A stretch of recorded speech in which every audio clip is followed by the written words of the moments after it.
ایک بات جو آج توشہ خانہ والا کیس تھا اس کی نیکسٹ ڈیٹ 26 تاریخ مقرر ہوئی ہے. اس حوالے سے جو خان صاحب نے جج کو بھی کہا ہے کہ جی قانون یہ ہے اور سپریم کورٹ کا فیصلہ ہے کہ آپ روٹین میں وہ کیسز چلائیں گے جو پہلے کیس ٹیک اپ ہوا ہوگا وہ پہلے چلائیں گے, جو بعد والا کیس ہے وہ بعد میں چلائیں گے. اور آپ کو پتہ ہے کہ یوسف رضا گیلانی, نواز شریف اور آصف علی زرداری کے خلاف ریفرنسز فائل ہوئے تھے جو قانون کی تبدیلی کے بعد اب آٹومیٹیکلی یہاں ایف آئی اے کے کورٹ میں چلنے چاہیے. تو جج صاحب سے سوال کیا کہ جو 10 سال پرانے کیسز ہیں ان کو تو آپ ٹیک اپ نہیں کر رہے اور آپ نے میرے خلاف کیسز کو فاسٹ ٹریک پہ چڑھا دیا ہے. ہمیں کوئی اعتراض نہیں ہے, ہم کیسز کو ڈیفینڈ کریں گے, لیکن آپ ذرا یہ بھی دیکھ لیں کہ جو قانون کے مطابق گاڑیاں نہیں لے سکتے تھے انہوں نے نہ صرف گاڑیاں لیں, قانون کو توڑا اور اس میں نواز شریف کی بی ایم ڈبلیو جو کہ بلٹ پروف گاڑی تھی 6 لاکھ میں اس نے لی ہے. وہ جرم جو ساری دنیا کی آنکھوں کے سامنے کیا ہے, آپ اس کے خلاف پوری ریاست بھی خاموش ہے, پوری پراسیکیوشن بھی خاموش ہے, پوری ایف آئی اے کی عدالتیں بھی خاموش ہیں, ایف آئی اے اور نیب بھی خاموش ہے. جج صاحب کو آج عمران خان صاحب نے یہ کہا اور یہ ان کا قوم کے نام پیغام بھی ہے کہ یہ سوائے پولیٹیکل وکٹمائزیشن کے اور کچھ بھی یہ کس کیس میں نہیں ہے. اس کے آگے جاتے ہیں القادر ٹرسٹ, اس کے بارے میں تفصیل سے بعد میں بات کریں گے پرسوں کو انشاءاللہ. لیکن جس کیس میں کوئی نقصان نہیں ہے, جس کیس میں سوائے اس بات کے کہ پاکستان کو 190 ملین پاؤنڈ ملے, پاکستان کی تاریخ میں پہلی مرتبہ باہر سے پیسہ آیا, اس میں تو آپ نے ایک چیریٹیبل ایشو کو تو آپ نے ان کو ملزم بنا دیا. جبکہ آپ کو یاد ہے کہ زرداری صاحب کا بلاول ہاؤس لاہور میں 5 ارب روپے کا آج سے 13 سال پہلے بنا اور اس کے بدلے میں زرداری کی سندھ گورنمنٹ نے وہاں ملک ریاض کو کراچی میں زمینیں دیں جس کو سپریم کورٹ نے نوٹس لیا. آج تک کوئی کیس نہیں ہے, اس وقت بھی کوئی کیس نہیں ہے. پھر یہ جو این سی اے کے ساتھ معاہدہ ہے,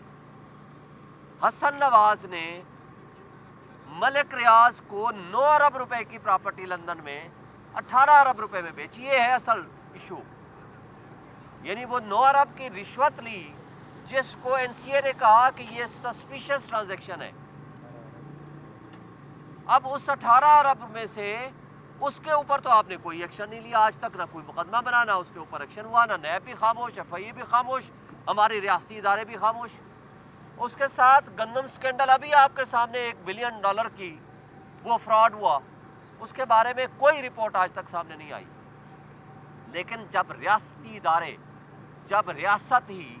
اس طرح کی حرکتوں میں ملوث ہو جائے کہ وہ اپنی ایک ریٹ قائم کرنے کے لیے اور جو آنیسٹ لوگ ہیں ان کے خلاف ایکشن لینے کے لیے اس طرح کی حرکتیں کرے گی تو لوگوں کا مسٹرسٹ ہوگا, اس ذریعے سے پھر انویسٹمنٹ نہیں آتی. اور اس سے آگے جو خان صاحب نے خود کہا کہ آج 2 بڑے معزز جج صاحبان, آپ کو پتہ ہے کہ راولپنڈی کا جج اعجاز آصف صاحب اس کو ایس ڈی بنا دیا کیونکہ وہ انڈیپینڈنٹ فیصلے کر رہا تھا. اسی طرح سرگودا اور میاں والی کے کیسز جنہوں نے فیصلے کیے, اس جج کو محمد عباس کو بھی او ایس ڈی بنا دیا گیا. اور ان ججز کو نوازا جا رہا ہے جو ججز عمران خان کے خلاف فیصلے کرتے ہیں اور اپنے ضمیر کے خلاف فیصلے کرتے ہیں. وہ آپ ہمایوں دلاور کی صورت ہو, شاہ رخ ارجمند کی صورت ہو, یا کوئی بھی ایسے ججے ہوں یا ایسے پراسیکیوٹرز ہوں جن کو عمران خان کے خلاف استعمال کیا جائے اور ان کو ان کا مفاد دیا جائے. مزید خان صاحب نے کہا کہ اس حوالے سے انہوں نے 1 مہینہ پہلے 26 نومبر کو یہ قتل عام ہوتا ہے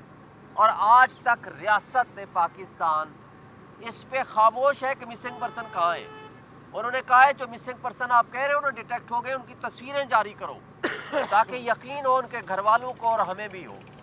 اور جو مسنگ پرسنز ہیں ان کو پروڈیوس کرو, اور جو شہداء ہیں ان کے خلاف ایکشن لیں, ان ظالموں کے خلاف جنہوں نے اس وقت ان معصوم لوگوں کو شہید کیا سنائپرز کے ذریعے، اور پھر اس کے اوپر جب ہم یہ مطالبہ کرتے ہیں کہ پولیٹیکل پرزنرز کو آپ ریلیز کریں اور آپ اس پہ جوڈیشل کمیشن بنائیں، تو آپ اس کے اوپر کچھ بھی نہیں کرتے 1 مہینہ گزرنے کے باوجود۔ اس لیے خان صاحب نے آج کا الٹیمیٹم دے دیا ہے کہ اگر کمیٹی بن گئی اور انہوں نے سنجیدہ مذاکرات اس موضوع پہ کیے تو یہ کال جو سول ڈس اوبیڈینس کی ہے وہ کال آف ہو جائے گی، ادروائز انہوں نے جو اوورسیز ہیں ان سے وہ مطالبہ کر دیا ہے کہ اپنے وہ ریمیٹنس نہ بھیجیں۔ اور اسی حوالے سے خان صاحب نے جو فردر فرمایا ہے وہ بھی میں آپ کو کہہ دوں کہ دیکھیں، انہوں نے 10 سال کی ڈکٹیٹرشپ کو قائم رکھنے کے لیے پاکستان کے تمام ادارے تباہ و برباد کر دیے، ان کو بے توقیر کر دیا ہے۔ آپ کے ہاں پولیس نام کی کوئی چیز نہیں رہی جو انڈیپینڈنٹ امپارشل جرائم کے خلاف کوئی ایکشن لے، بلکہ ان کو سب کو، خواہ وہ دہشت گردی کی عدالتیں ہیں یا دہشت گردی کی جو پراسیکیوشن کا ڈپارٹمنٹ ہے یا ان کی پولیس ہے، ان کو صرف پی ٹی آئی کے خلاف لگا دیا گیا۔ تو اس طریقے سے ملک کو ناقابل تلافی نقصان پہنچا ہے۔ آئی ایم ایف کے ایڈوائزر نے یہ کہا ہے، محمد سعید نے، کہ جناب جب عمران خان کو ہٹایا گیا تو اس کے اوپر 42 بلین ڈالر کا لاس ہوا۔ تو پاکستان کو جس طرح ایک دلدل میں دھکیلا جا رہا ہے، جس طرح کی ہیومن رائٹس وائلیشنز ہو رہی ہیں، تو کون یہاں انویسٹمنٹ لے کر آئے گا؟ تو لہٰذا یہ جو اس سے پہلے ایک آس اور امید تھی کہ قاضی جو سہولت کاری کر رہا ہے اس کے جانے کے بعد یہاں انصاف کا نظام قائم ہوگا، یہاں سپریم کورٹ کی طرف لوگ آنکھ اٹھا کر دیکھیں گے کہ جناب یہ انصاف دیں گے، 26ویں آئینی ترمیم کے ذریعے اس کو بھی ختم کر دیا گیا، جس سے لوگوں کا ایک ٹرسٹ لیول ڈیفیسٹ ہو گیا ہے اور آگے ایک جو امید تھی وہ بھی ختم ہوتی جا رہی ہے۔ پھر خان صاحب نے یہ بھی بتایا کہ ان کا جو ٹویٹر اکاؤنٹ وہ باہر کیوں ہے، وہ اس لیے ہے کہ یہاں جو بھی ٹویٹ کرے گا ان کی بہاف پہ اس کو اٹھا کے لے جائیں گے۔ آج کل ایک ہی طریقہ ہے، ڈالے بھیجو، بندوق کو اٹھاؤ، ان کے گھر کو توڑو، ان کے فیملی والوں کو اٹھاؤ اور تشدد کرو۔ انہوں نے کہا بالکل ان کا ٹویٹر اکاؤنٹ باہر سے ہی ہینڈل ہوگا اور اس میں کوئی جو باتیں یہ کر رہے ہیں ہم ان کو نہیں مانتے۔ اور انہوں نے نام لے کر کہا کہ جو لوگ، بلکہ خاص طور پر فواد چودھری، جو اپنے آپ کو عمران خان کا نام استعمال کر کے یہ کہتا پھر رہا ہے کہ میں بڑا ان کے ساتھ ہمدرد ہوں یا پی ٹی آئی کے ساتھ ہوں، ان کا ہم سے کوئی تعلق نہیں ہے۔ جو بھگوڑے اس وقت چھوڑ گئے تھے ان کا پی ٹی آئی سے کوئی تعلق واسطہ نہیں ہے، اور وہ اس وقت جس طرح کی باتیں خان صاحب کا نام یوز کر کے مس یوز کر رہے ہیں ان کے نام کو، ان سے لا تعلقی کرنے کا خان صاحب نے حکم دیا۔ شکریہ۔